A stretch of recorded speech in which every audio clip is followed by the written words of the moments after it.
Hello, everybody, and welcome along to this edition of the Rebel Wide Ball. And I suppose it's a case of talking about the surprise element of Neffet's advice to the government yesterday that caught a lot of people, I think, on the hop. It would appear that that the country is going to open up big time after the 10th of May. And last night, I know there was a fierce scramble between all these political correspondents trying to get the news out as fast as they could. And I'd say it was a case of which one of them had the better leaker supplying them with the information. But anyway, it would appear that later on, Micheál Martin will be telling us that inter-county travel is going to open up big time from the 10th of May. I think that is already after happening. Hairdressers and beauty salons and all of personal services like that would also open up.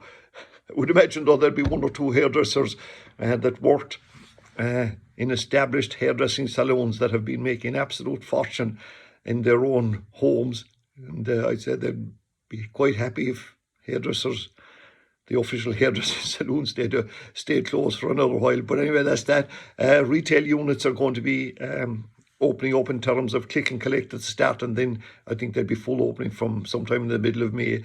Big development, though, is that it would appear that adult training will also start, and that's welcome news, obviously. And I would think so, particularly in this country, for GA players, because last year when this happened, a whole pile of them signed on with golf clubs. But now it's important, I think, that they are allowed to get back as well.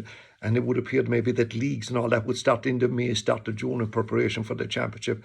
The hospitality industry is on its way to opening up. So, dear folks, can I just assure you that the mental health of the nation is going to improve considerably. You remember when the pubs closed down that there was huge concern that the role that the pubs are playing. So they're going to be back in business.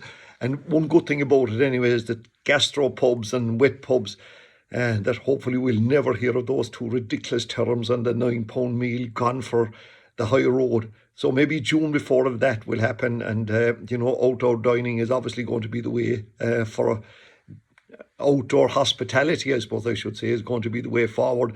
So for the first time since this pandemic started, Tony has gone for absolute broke, and he's more or less thrown down the gauntlet to Micheál, Leo and Eamon to get their show on the road and to row in behind him. Also, maybe completely aside from all of that, I noticed there earlier today that Shane Lowry, that incredible golfer from County Offaly, who was the British Open champion, and you do remember when he won that, like, he endeared himself to the whole country and has been doing so. He's a popular guy in this circuit. Well, his popularity, I think, has taken another move in the right direction, particularly in Offaly, because it would appear that he's going to become a part sponsor of Offaly, putting a huge amount of his money into underage structures in Offaly, and, his family and the whole of where he lives. It's big. The G is a huge part, and what an incredible gesture by him. So we wish Offaly the best of luck, and hopefully that's going to come off. In terms of soccer, well, it's a bit ironic that the European competitions that the top clubs are trying to jump out of, that they're all in action at the concluding stages of the Europa League tonight and the Champions League as well. In the Champions League, we had the first leg of the semi-finals played on Tuesday and Wednesday night. Chelsea drawing in Spain with Real Madrid, which was a good result for them, 1-1.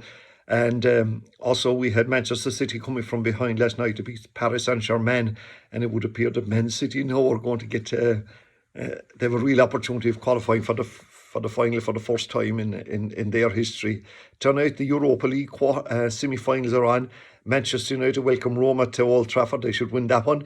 And also Arsenal, never too sure what to say about Arsenal this whether they travel to Villarreal for their first leg game. In the Premier League, sure, like, it's practically done and dusted at this stage, but the big game is on Sunday. I was going to say the derby game, but the game between, I suppose, for this country, the two most supported teams, Liverpool and Manchester United. In terms of the League of Ireland, as you know, as I told you before, the two Cork clubs operating now in Division 1. And on Friday night, a big game for Cork City. They've had a poor enough start, to be honest. They're second from the bottom, and they travel away to play Brave Wanderers, I think it is. Yeah, Brave Wanderers. And then on Saturday night, Galway United come to Cove for their match. And Galway United, as you know, managed by West Corkman Johnny Caulfield. who were up at the top of that league last year, not doing that well this year. But Cove Ramblers have been okay. They've had unbeaten the last 3 games. So, this is a big opportunity maybe for them to move up the table. But everybody, well, I won't say a lot of people, maybe a little bit outside the circle, would certainly have expected Cork City to be doing a lot better than what they are, but that hasn't been the case. It's also, I won't say a big weekend in rugby, but for Leinster fans it is, because they play in the Champions Cup semi-final and they travel to France on Sunday to play La Rochelle. And I presume for this game that all Munster Oval Ball fans will become supporters of La Rochelle, seeing that Ron O'Gara is over there. And, there was a good bit of talk during the week, as, in the lead up to this, should Ron O'Gara come back to Munster and, maybe eventually become the Ireland coach. Well, it would appear that that's put to bed. He's signed an extension, a 3-year extension. His responsibility has been increased in the French club. Does that mean anything? I'm not too sure. But anyway, Leinster will probably be the favourites going into this. They are 4 times champions. This is their 12th semi-final. And they've won 5 of the last 11 and lost 6. Johnny Sexton, because of the head injury. God, is there any player that has, been sidelined so often because of HIAs? He's going to be out of it.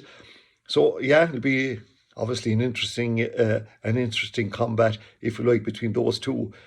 Did I see somewhere that New Zealand Rugby, they have 26 provincial bodies out there, and they have now more or less voted and agreed to sell a huge stake in New Zealand Rugby to an American or a US private equities company. This is more or less like what's following with the big professional sports. You had the Six Nations selling as well. So the All Blacks, forever revered of meaning everything to the New Zealanders. They're part of this deal as well. So certainly it's a bit of a, it's without doubt. I won't say, I suppose it is changed times, but it just shows the way all these professional sports are going. Finally, before we go, we have to pay our tribute, I suppose, if you like, to the departing Arlene Foster, the Northern Ireland First Minister and leader of her party up there. It would appear that the DUP, that the majority of the MLAs and the MPs, have absolutely no confidence in her at this stage, and she has agreed to step down reluctantly, I would imagine, at the end of May. I think the 28th of May, and then at the end of June, she steps down as First Minister. But, at the start of this, you might have thought, my God, this is great news, because I know that a lot of people on the southern side of the border wouldn't have been great fans, but probably a lot of the reason why they want to get rid of her, well, there's huge difficulties arose in the cash for ash situation, as it was called.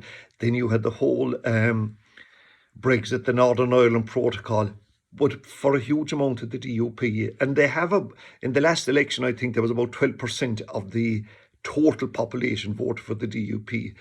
But, they're a rare breed. And I think all of this has shone a light, not very positively on them, if you look at it from a liberal side of things. Seemingly the straw that brought the camel's back, as they said, this week, was the fact that she abstained in a vote that was designed to ban gay conversion therapy. Now, I must confess, I never heard of gay conversion therapy. I can't see what the need of it is and where it stands in society, but seemingly it does in some places. And, when Joe Brawley was on television one night and he called a lot of the DUP top brass as being homophobic, I think at this stage nobody can doubt that. And it would appear as well like that I know that somebody said the devil you know is better than the devil you don't. And it's hard to credit that there's a huge possibility that even a hard liner more to the right than Arlene Foster is going to take charge there. And they talk about this guy, this tulip that's the Minister for Agriculture, Edwin Potts, that he could be the First Minister. The whole, I suppose, SAG, if you like, shone a light on, over the past while, maybe everybody realised it, is that England have no more interest in Northern Ireland The Japanese people, I think, have more interest in the price of goat's cheese and ahiol, or that the Cork GA folk have in Gaelic football in Kilkenny than England folk have in Northern Ireland. It also provided further evidence that, Boris Johnson, his inability to stray away from telling lies is incredible. And you could nearly argue that when he's not telling lies, he's worse, because it means he doesn't care at all and puts no thought at all into it. So there are strange times ahead in terms of Northern Ireland and Southern Ireland and all of that. And, when I was thinking about the Tribbit, imagine a Tribbit, Arlene Foster, I was reminded of a story one time, you probably heard it, that in this rural parish, the priest that was based there, he had the incredible skill of being able to deliver beautiful homilies at funerals. And regardless of the character that was in the coffin in front of him, when he took to the pulpit, he made the person made the relatives, and gave the impression that this person was far better than they ever were. Now, some people tell you the day you die is the best day you are on the planet. But anyway, in this parish, this individual passed away. To say he was notorious would be a complete understatement. Top-class gangster, everything that he shouldn't be doing, he was doing.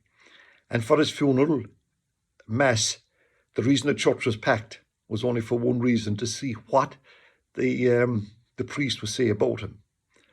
And the priest in question, when he stepped forward to the pulpit, he just looked down at the coffin. He was conscious there wasn't a sound in the church, that they were only there for one reason. And all he said was, his brother was worse. So, dear folks, that's it. Thanks for tuning in.